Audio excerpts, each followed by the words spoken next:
गौतम बुद्ध ने कहा, बस मुझे ये 2 चीज़ें दे दो, तुम अकूट धन के मालिक बन जाओगे। पर लड़के ने मना कर दिया।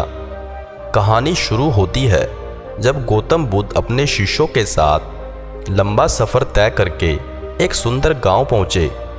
तथागत ने कुछ दिन उसी गांव में रुकने का निश्चय किया। गौतम बुद्ध के आने का समाचार गांव में आग की तरह फैला और कुछ ही देर में तथागत के आसपास लोगों का जमावड़ा लग गया। लोग कई तरह की समस्या लेकर वहां आने लगे। तभी एक बुजुर्ग रोते हुए गौतम बुद्ध के पास आए और कहा, हे तथागत, मेरा बेटा कुछ काम नहीं करता, गरीबी और कठिनाइयों के लिए ईश्वर को दिन रात कोसता रहता है। जब मैं समझाता हूँ तो मुझसे ही बहस करने लगता है और घर का माहौल खराब हो जाता है। तथागत, मैं जानता हूँ कि वो अपना नुकसान कर रहा है, लेकिन मुझे समझ नहीं आता कि मैं उसे सही रास्ते पर कैसे लाऊं। गौतम बुद्ध मुस्कुराए और बुजुर्ग व्यक्ति से बोले, आप कोई बहाना बनाकर अपने बेटे को मेरे पास ले आइए। बुजुर्ग व्यक्ति ने कहा, तथागत, मेरा बेटा किसी की बात नहीं सुनता, सबसे बहस करता है। मुझे डर है कहीं वो आपको भी कोई गलत बात ना कह दे। बुद्ध मुस्कुराए और बोले, चिंता मत करो, तुम बस उससे कहना कि मैं उसकी सारी समस्याओं का समाधान कर दूंगा। गौतम बुद्ध की बात सुनकर कुछ लोग बुजुर्ग के साथ उसके बेटे को बुलाने चल दिए। दोपहर का समय था, लड़का अपने कमरे में सो रहा था। घर पहुंचते ही सबने जगाया और उसे समझाना शुरू किया, लेकिन लड़का साथ चलने को तैयार नहीं हुआ। वो बस इतनी सी बात दोहराता रहता कि सारे साधु पाखंडी और नकली होते हैं, मैं इनकी बातों में आने वाला नहीं। लेकिन जब गांव वालों ने उसे बताया कि बुद्ध उसकी हर परेशानी का समाधान कर देंगे, तब जाकर वो गौतम बुद्ध से मिलने को राजी हुआ। बुजुर्ग अपने बेटे को लेकर जब गौतम बुद्ध के पास पहुँचे तो लड़का बुद्ध को घूरते हुए बोला, किस बात के लिए आपने मुझे यहाँ बुलाया? अगर आप ये चाहते हो कि मैं ईश्वर को कोसना बंद कर दूँ, तो मैं ऐसा कभी नहीं करूँगा, क्योंकि ईश्वर ने मुझे इस बेकार शरीर के अलावा दिया ही क्या है। धन जो शरीर के लिए ज़रूरी है वो तो मुझे मिला ही नहीं।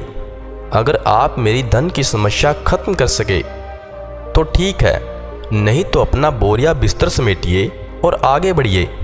युवा लड़के की बात सुनकर गौतम बुद्ध मुस्कुराने लगे और बोले, मेरे दोस्त, मैं तुमसे ईश्वर की कोई बात नहीं करता, लेकिन याद रखो, व्यक्ति के सुख और दुख का कारण उसके कर्म ही होते हैं। इसलिए किसी और को कोसने की बजाय अगर तुम मेहनत करोगे तो तुम्हारा जीवन आसान हो जाएगा। गौतम बुद्ध की बात सुनकर वो लड़का आग बबूला हो गया और कहने लगा, मुझे आपके भाषण से तो नींद आ रही है, इससे तो अच्छा मैं घर में ही सो रहा था। मैं यहाँ सिर्फ धन की मदद के लिए आया हूँ। अगर आप मेरी समस्या हल कर सकते हैं तो कहें, नहीं तो गांव से चले जाएं। तथागत थोड़ी देर शांत रहे। वे समझ रहे थे कि ये अड़ियल किस्म का व्यक्ति है। गौतम बुद्ध उस नौजवान से बोले, मैं एक राजा को जानता हूँ और तुम्हें उससे धन दिलवा सकता हूँ, जिससे ना तुम केवल व्यापार वगैरह कर सको, बल्कि इतना धन मिलेगा कि तुम नगर सेठ बन जाओगे, लेकिन बदले में तुम्हें भी उसे कुछ देना होगा। वो लड़का बोला, मैं राजा को क्या दे सकता हूँ, मेरे पास तो कुछ भी नहीं है। गौतम बुद्ध ने कहा, राजा का एक पुत्र है जो जन्म से ही नेत्रहीन है।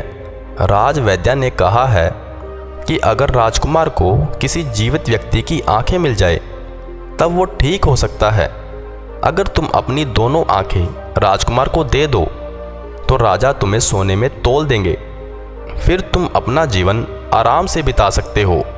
ये सुनते ही डर के कारण लड़के ने आंखों पर हाथ रख लिए और जोर से कहा, ये आप क्या कह रहे हैं?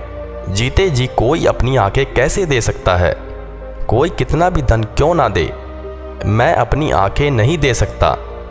गौतम बुद्ध बोले, कोई बात नहीं, दो नहीं तो सिर्फ एक ही आंख दे दो, फिर भी मैं तुम्हें तुम्हारे वजन के बराबर सोने के सिक्के दिलवा दूंगा। वो लड़का फिर झन्ना कर बोला, आप ये कैसी बातें कर रहे हैं? मुझे सोने के चाहे जितने सिक्के मिल जाए, मैं अपनी एक भी आँख नहीं दे सकता। मेरी आँखें अनमोल है। गौतम बुद्ध ने कहा, अगर तुमको और धन चाहिए तो बोलो, राजा मना नहीं करेगा। वो लड़का बोला, मेरी आंखें अमूल्य है, कृपया आप ये कहना बंद कर दे। मुझे किसी भी कीमत पर अपनी आंखें नहीं बेचनी। लड़के की बात सुनकर गौतम बुद्ध ने कहा, मेरे प्यारे दोस्त, अभी कुछ समय पहले ही तुम अपने शरीर को बेकार कह रहे थे, कोस रहे थे, और अब तुम कह रहे हो कि तुम्हारी आंखें अनमोल है। आंखें तुम्हारे शरीर का एक छोटा सा हिस्सा है। अगर तुम्हारी आंखें अनमोल है तो तुम्हारा शरीर कैसे बेकार हो सकता है? अगर शरीर तुम्हें अनमोल लगता है तो तुम्हारी बुद्धि की क्या कीमत है? अगर ये सब अनमोल है तो जीवन शक्ति जो तुम्हें जिंदा रखे हुए है उसकी क्या कीमत होगी? गौतम बुद्ध के शब्द सुनकर उस लड़के की आंखों में आंसू आ गए। वो तथागत के चरणों में गिरकर रोने लगा। फिर कहा, मैंने बहुत बार कोशिश की, लेकिन मैं कुछ कर नहीं पा रहा, इसलिए मैं इतना हताश और कड़वा हो गया हूँ। गौतम बुद्ध ने लड़के को उठाया और कहा, दोस्त, इंसान का जन्म बहुत कीमती है। केवल इंसान के पास ही इतना विवेक होता है कि वो सही गलत में अंतर कर सकता है। ताकतवर पशु पक्षियों में भी यह स्वतंत्रता नहीं है। इसलिए अपने शब्दों की ताकत पहचानो और किस्मत को कोसना बंद करो। जब सिर पर परेशानी आती है तो हम सब नकारात्मक हो जाते हैं और भूल जाते हैं कि हमारे पास कितनी सारी बेशकीमती योग्यताएं हैं। गौतम बुद्ध कहते हैं कि बनाने और मिटाने दोनों की शक्ति हमारे शब्दों में है। जब शब्द सच्चाई और दया से भरे होते हैं तो वे दुनिया बदल देते हैं। इसलिए गौतम बुद्ध आगे कहते हैं कि अपनी जुबान को अच्छे शब्द सिखाओ, अपने मन को अच्छे विचार सिखाओ।